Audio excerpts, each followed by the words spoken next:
Bonjour mes chers étudiants, j'espère que vous allez bien. Bienvenue dans une nouvelle leçon de lecture dans laquelle nous allons lire ensemble une petite histoire très passionnante. Alors vous êtes prêts? C'est parti! Alors comme d'habitude, la première lecture sera consacrée à l'explication des mots difficiles. Ensuite, une deuxième lecture sera faite à un rythme normal. C'est bon? On commence. Pierre est un petit garçon de 8 ans. Alors voici Pierre, il a 8 ans. Il habite avec ses parents dans un petit village. Le verbe habiter, c'est un verbe du premier groupe, signifie vivre de manière permanente ou temporelle dans un endroit. Il a plusieurs synonymes comme résider, demeurer, loger. D'accord? Ses parents, c'est sa maman et son papa. Dans un petit village, voilà, un petit village au fond de la campagne, à l'intérieur de la campagne. Et la campagne, c'est une région rurale, bah, voilà, par opposition à la ville. Bon, à la campagne, on trouve des champs, des villages, des animaux. On peut profiter du calme et de la nature dans la campagne. Bon, il n'y a pas d'école dans le village de Pierre. Malheureusement, il n'y a pas d'école dans ce petit village. Parfait. Que fait Pierre? Pierre va à l'école du village voisin, à 4 kilomètres. Bon, il va où?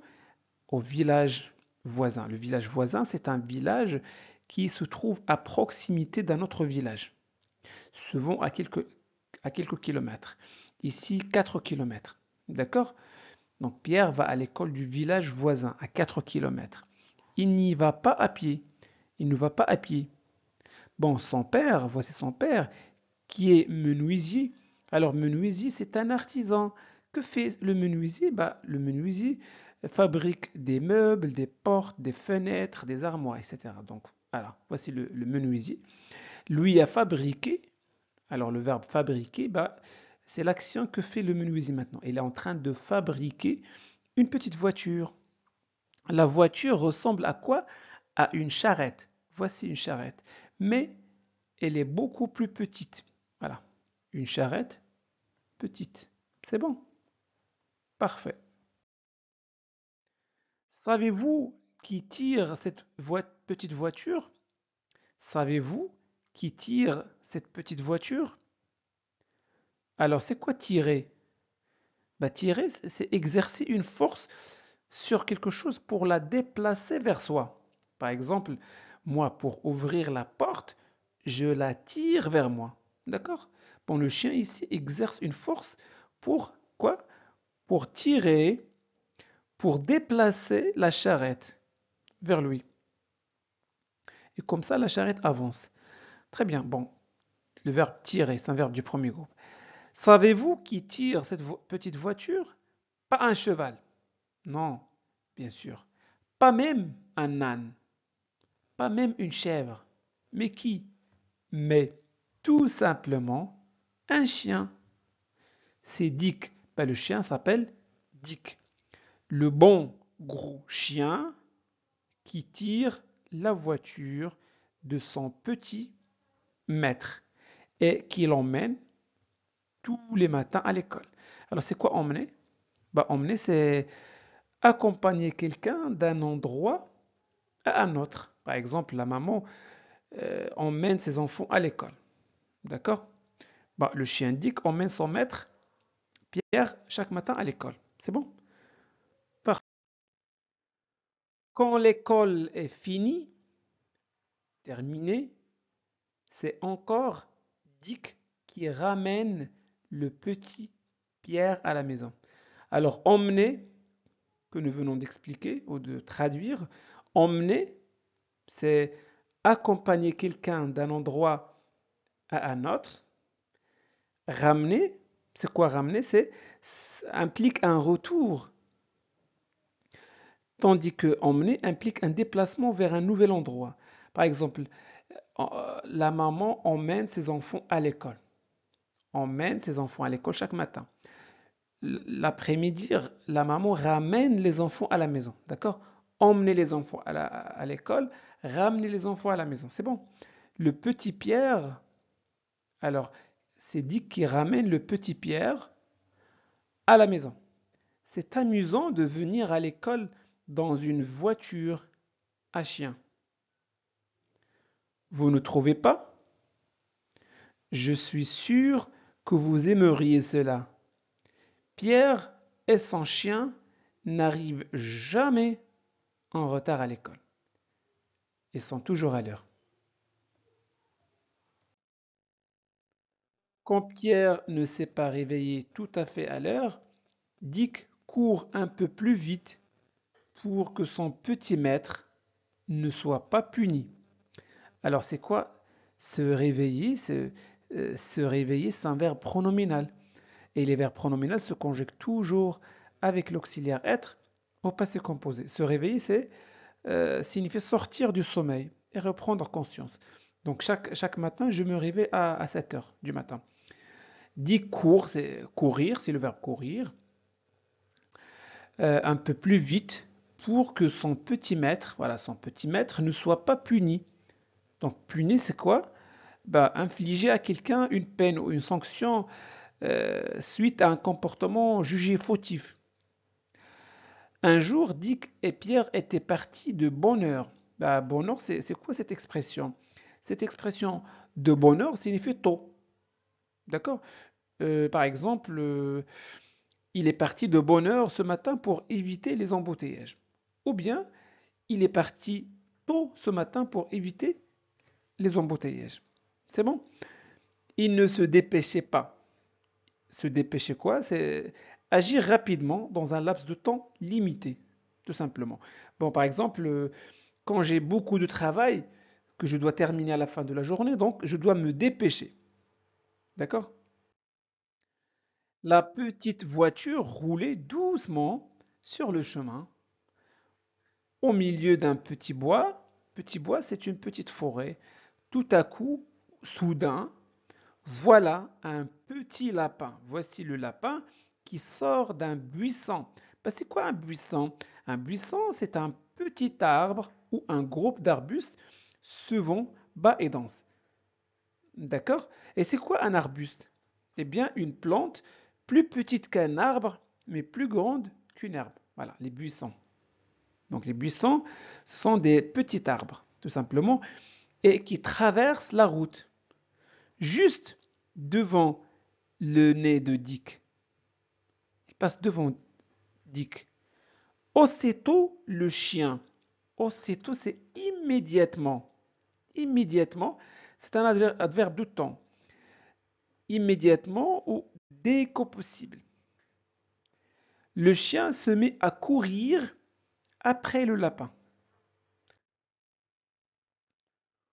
Oubliant la voiture, le maître, l'école. Arrête-toi, Dick, arrête-toi, lui crie Pierre. Mais Dick ne l'écoute pas. Il court pour attraper le lapin. Alors attraper, c'est quoi? Capturer ou saisir quelque chose ou quelqu'un, que ce soit par la main, par les dents, dans le cas des animaux. Par exemple, le chasseur a réussi à attraper le lapin. Ou bien, un autre exemple, le policier a attrapé le voleur.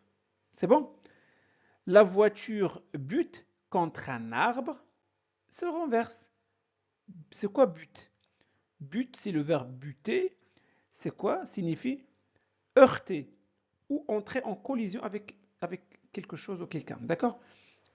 Contre un arbre, la voiture bute contre un arbre, se renverse. Voilà, la voiture ou la charrette est renversée et se casse en 5 ou 6 morceaux. Pierre se retrouve par terre, les mains et les genoux écorchés. Les mains et les genoux écorchés signifient la peau des mains et des genoux a été endommagée par le frottement avec la terre. Écorché. Pendant ce temps-là, que fait Dick? Eh bien, Dick continue sa chasse et court. Alors, la chasse, Dick maintenant, il est en train de chasser le lapin, la chasse. D'accord? Il veut capturer le lapin. Continue sa chasse et court derrière son lapin. Il court derrière son lapin. Que faire? Pierre ramasse ses affaires dans l'herbe et rentre chez lui. Ce jour-là, c'est son père qui l'a emmené à l'école. Emmener, c'est déjà expliqué, sur sa bicyclette pour qu'il ne soit pas puni. Le verbe punir, je l'avais déjà expliqué. Mais Pierre n'a pas voulu qu'on batte son chien. Voulu, c'est le verbe vouloir au passé composé. Battre, c'est battre. Battre signifie frapper quelque chose avec force, que ce soit avec les mains ou un autre objet. Par exemple, il a battu le tapis pour enlever la poussière. Il a frappé le tapis pour enlever la poussière. Il l'aime trop. Il aime son chien. Et le papa de Pierre a fabriqué une autre voiture, mais sur celle-là, cette fois, il a mis des freins. Eh bien, les freins vont permettre à Pierre de ralentir ou d'arrêter la charrette de manière contrôlée dans différentes situations. Parfait. Deuxième lecture. Pierre est un petit garçon de 8 ans. Il habite avec ses parents dans un petit village, au fond de la campagne. Il n'y a pas d'école dans le village de Pierre. Pierre va à l'école du village voisin à 4 kilomètres. Il n'y va pas à pied. Son père, qui est menuisier, lui a fabriqué une petite voiture. La voiture ressemble à une charrette, mais elle est beaucoup plus petite. Savez-vous qui tire cette petite voiture? Pas un cheval, bien sûr, pas même un âne, pas même une chèvre, mais tout simplement un chien. C'est Dick, le bon gros chien qui tire la voiture de son petit maître et qui l'emmène tous les matins à l'école. Quand l'école est finie, c'est encore Dick qui ramène le petit Pierre à la maison. C'est amusant de venir à l'école dans une voiture à chien, vous ne trouvez pas? Je suis sûr que vous aimeriez cela. Pierre et son chien n'arrivent jamais en retard à l'école. Quand Pierre ne s'est pas réveillé, tout à fait à l'heure, Dick court un peu plus vite pour que son petit maître ne soit pas puni. Un jour, Dick et Pierre étaient partis de bonne heure, ils ne se dépêchaient pas. La petite voiture roulait doucement sur le chemin, au milieu d'un petit bois. Tout à coup, voilà un petit lapin qui sort d'un buisson et qui traverse la route, juste devant le nez de Dick. Aussitôt, le chien se met à courir après le lapin, oubliant la voiture, le maître, l'école.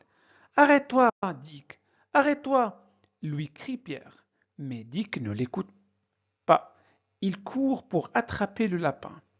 La voiture bute contre un arbre, se renverse et se casse en 5 ou 6 morceaux.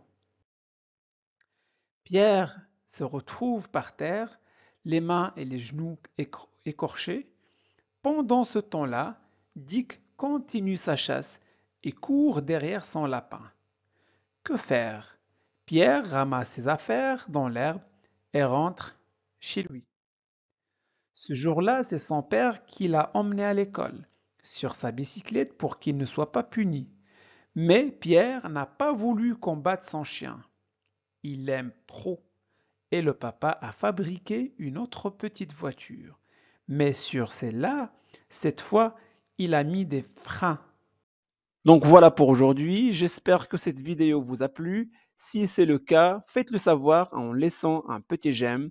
Vous pouvez partager cette vidéo avec vos amis pour les aider à progresser en français. Et n'oubliez surtout pas de vous abonner à notre chaîne Classe de français pour ne pas manquer nos prochaines vidéos. Merci de votre confiance. À très bientôt.